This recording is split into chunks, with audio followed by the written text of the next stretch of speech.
Hey, we're here at day 3 at the European SharePoint Office 365 and Azure conference in Prague, and we've got some great interviews that are happening today in the Community Reporter booth. I'm here with Knut. Why don't you introduce yourself and tell us a little bit about yourself, who you are, where you're from. Okay, thank you, Christian. So thank you for having me at ESPC for the third day. So my name is Knut. I'm from Norway, and I'm the partner manager for a company called Valo Intranet, and I'm also the founder of a company that I founded myself called Docsnode that is actually a finalist for the ESPC awards this week in regards to our Pinit solution. So we actually are a finalist in the social award category, and with Valo Intranet we are actually finalists in 2 categories: the best SharePoint solution and also the best intranet and extranet award. So it's amazing time to be here. So I have to ask, so what does the office, what does the morale look like if you guys go back home next week with no awards? Yeah, I think some people will be kind of a little bit bad in that, especially our marketing that is doing a lot of good stuff.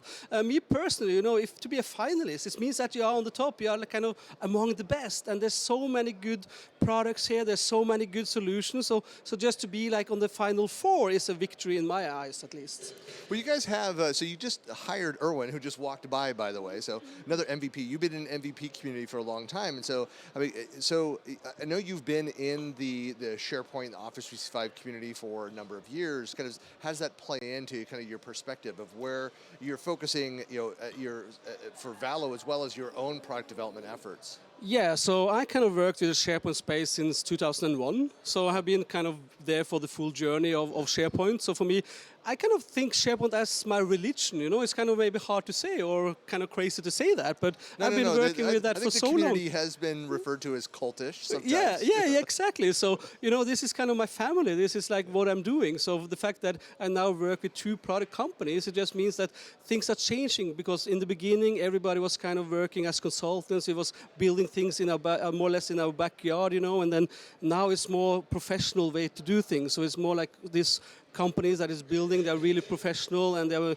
investing so much money and efforts into building something cool that everybody can use. So the fact that Microsoft has created this platform for us where we can actually go and have fun and create cool products and earn money on the same time is just amazing. I have to ask you, this is one of the most common questions that I'm asked about the community in general is, how do you keep up with everything? So how do you, Knut, keep up with everything? Yeah, that's kind of a really good question, Christian. So it's really, really hard, but at the same time, really rewarding, because as I said, for me, the community is my family, is my friends. So every time I come to a conference, I really feel as home, because I see the same people I see all over the different conferences. I see all the community people just as yourself and all the other MVPs. I've been like an MVP now 5 years in a row, and I'm working with Valo. We have like 9 MVPs right now. So it's like amazing to be working also with so technical and so skilled people at the same time. And it's also challenging, because when you have so many MVPs as well in the same team, you kind of are not standing out like you kind of would have done if you're only the one in one company. So, and here at ESPC, we are actually 5 people from the Valo team that is speakers, which is like, again, it's like amazing, but it's also like, okay, when Knut will submit, it's like, okay, first of all, I have to fight among my colleagues to be picked as a speaker, and then I have to fight among all the rest. So we have some internal competitions as well, both in Valo and also with my own company, Docsnode. It's like really good to also be an MVP, to also use that to do the networking, because in Valo it's all about networking, finding partners to work with, and I'm doing exactly the same thing with Docsnode. It's all about using the platform that you have of friends and MVPs and colleagues that you're working with to build the business, actually. I think that's an important thing for people that are coming into the community, whether you're an end user or if you're looking to build a solution, you're a partner organization and trying to keep up and be aware of kind of what's happening within the community, what's happening with the technology. Yeah. And of course, Microsoft is getting much better at documentation. You have the blogs, you have the podcasts, you have all of the video content, a lot of great things that are out there, but it can be very overwhelming, which is part of the problem, why people ask that question, like, how do you keep up with things? And I think, to your point, I kind of followed the same thing. I have certain people in the community that I look to certain voices on certain topics. Mm-hmm. No, there's not a single expert of all things SharePoint or all things, certainly not Microsoft 365.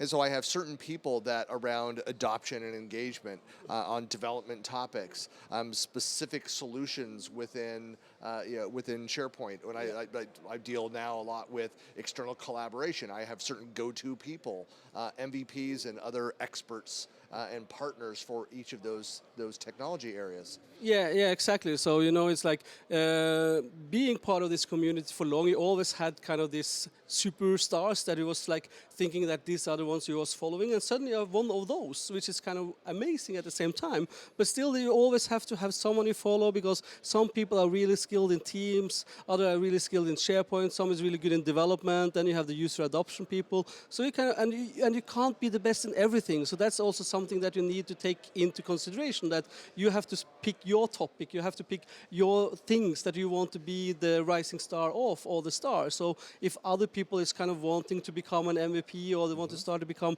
part of the community, they need to find where they stand out, where they can kind of throw in some flavors that we maybe don't have already. And it's been amazing to see how the Power Platform and the citizen developers have kind of grown the last couple of years. It's very much like, I mean, it feels like the beginning of, early on in the SharePoint community as well. It's just growing very quickly. I know, in my region where I live, in Salt Lake City, Utah, that a couple of user groups that started up, and it's grown very quickly, and the numbers have surpassed kind of all the other Microsoft technology groups, in a very short amount of time. There's just a lot of interest around that, and a lot of people that are, that were relative unknowns within the Microsoft ecosystem that suddenly have come to the forefront because they just went and solved their own business problems and then decided to share what they learned and what they built out with the community. Yeah. And so it's suddenly it's an opportunity for you to go and in the normal course of doing your job, solving problems for your business, and then sharing that knowledge with the world for you to start to get that recognition as a community member, and to kind of have opportunities to speak and to come to events like ESPC. Exactly, and this is kind of the beauty about it, because it's not rocket science, It's like if you have a problem, if your business has a problem, and you find a way to solve that, most likely someone else has the same problem. Okay. So then the sharing mentality that we have in the community these days is amazing. It's like every day, or at least every week, I can see some kind of new blog coming out from someone, or a YouTube video solving someone's problem. And then it's like, okay, then you can start to think, how can I relate that to what I do in my business, and how can that solve something for me? That's a key thing too. So I had an argument a few years back with somebody who said, well, that problem has been solved already. I said, no, that problem was solved by somebody in a completely different industry, and their approach was a different way. They have different experiences getting there. I said, there's nothing wrong with somebody coming in and saying, okay, you solved that, you created this workflow, you created this app, and I'm going to do something very similar but for my industry, and then share the results and your path to get there to the end, which may have included leveraging some of what was previously built. It's still a valid experience. It's share your truth, people. Hashtag.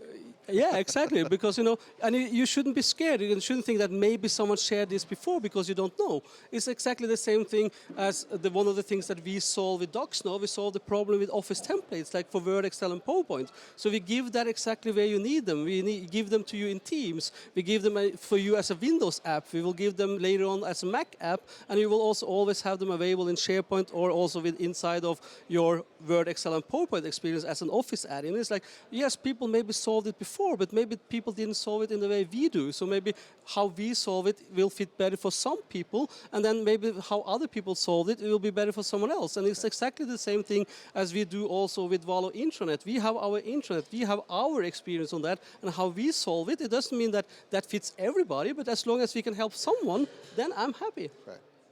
That's great advice. It's a great approach for, definitely, I think the key word there is share more. Share your experiences, and that's, I think, important to keep the community healthy and growing and vibrant. So. Yeah, exactly, and that's why I'm also organizing SharePoint Saturday Oslo, because you should share. So this is like the beauty of things. If everybody will share more, everybody will love more, then everything is so much better. Because just imagine European SharePoint Conference, there's people from all over Europe that is coming and connecting together. We are not any different, everybody here. We are in equal terms, we respect each other, we care about each other, and we are sharing. And this is what I really love about the community, and I'm so happy to be here for for this is, I think, my 4th European SharePoint conference, so it's amazing to be here. Well, appreciate your time here today, and again, people want to find out more about you, get in touch with you. How do they find you? You can find me on LinkedIn, so just check my name, Knut Relbe-Moe. I have a unique name. There's no one else called Knut, I think, in the SharePoint community, so you can just Google me and you will find me. If you want to have some demos from Valo, we are also here at ESPC, like in booth 42 and 43 for the rest of the week. And just check us up on the internet. Just Google us and you will find us. All right. Yeah. Thanks a lot for your time. Yes, thank you. Thanks.